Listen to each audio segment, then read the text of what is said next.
మహిళా కమిషన్ దృష్టికి రాష్ట్రంలో సమస్యలు కూడా అన్ని విషయాలు కూడా వారికి చెప్పే ప్రయత్నం చేశాం. ఈ 8 నెలలుగా రాష్ట్రంలోని పరిస్థితులు ఇవన్నీ కూడా వివరంగా చెప్తే మీరు మరొక రూపంలో రండి, మరొకసారి టైం తీసుకొని రండి అని వారు అన్నారు. అవసరమైతే తప్పకుండా మా నాయకురాళ్ళందరూ కూడా మళ్ళీ మేము కూడా అందరం వచ్చి మొత్తం చిట్టా కూడా వారికి ఇవ్వడానికి వచ్చినాం.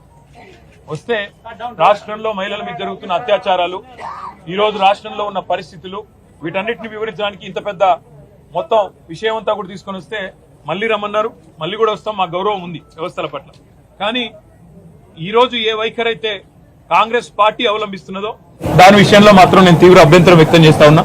ముఖ్యంగా మా నాయకురాళ్ల మీద, మా కార్పొరేటర్ల మీద, మా నాయకురాళ్ల మీద వ్యక్తిగతంగా దాడి చేయడం, కొన్ని చిన్న వస్తువులు, నెయిల్ కట్టర్ లాంటి వస్తువులతో కూడా దాడి చేశారని చెప్తా ఉన్నారు. మేము పైన మాకు తెలియదు. మరి దీన్ని తీవ్రంగా ఖండిస్తూ ఇలాంటి సంఘటనలు ఎవరు చేసినా అది మంచిది కాదు. వారి మీద కూడా పోలీసులు తప్పకుండా చర్య తీసుకోవాలి. మహిళా కమిషన్ కూడా అవసరమైతే సుమోటోగా దీన్ని కూడా కాగ్నిజెన్స్ లోకి తీసుకోవాలని చెప్పి కూడా కోరుతూ, మరి తప్పకుండా భవిష్యత్తులో మహిళా కమిషన్ రాష్ట్రంలో మహిళల మీద జరుగుతున్న అఘాయిత్యాలు, పిల్లల మీద జరుగుతున్న దాడులు, ముఖ్యంగా ఆడపిల్లల భద్రతకు సంబంధించిన విషయంలో మరింత శ్రద్ధ వహించాలని చెప్పి కూడా మనస్ఫూర్తిగా నేను కోరుతా